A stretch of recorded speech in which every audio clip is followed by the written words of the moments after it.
Found out I've been dating my mother for almost 4 months. She literally bolted like a effing Olympic runner. I cannot get the effing image out of my head of her jumping between waiters to get away. Everyone was staring at us by this point. It was so embarrassing, and I was mortified. My dad looked like he was frozen in place. I was more confused than ever. I had no idea what was happening. I had assumed he had asked me that because he didn't want me to be dating my mom, which made no sense. He is very open and liberal or date older women, which made a bit more sense, but was still none of his business. But his expression just made my skin crawl. It's like I could feel the horror he must have been experiencing. He just told me to get up and come with him. I was still confused, but something in his body language told me to just do as I was told. I quickly paid for our drinks and appetizers. My dad excused himself to his friends, and once we were in his car outside, we just sat there in silence for what felt like at least 10 minutes.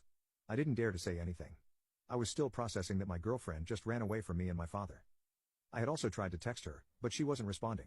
When my dad spoke, it sounded like he had been shot. He sounded so wounded. I think it might haunt me forever. He asked me who that woman was.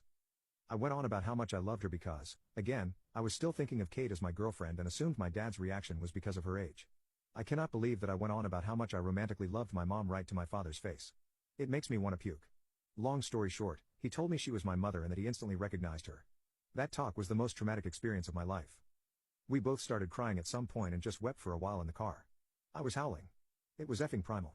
I'm not usually emotional, so it was really shocking to me just how much pain a person can feel. We drove home, and I slept in my old bedroom.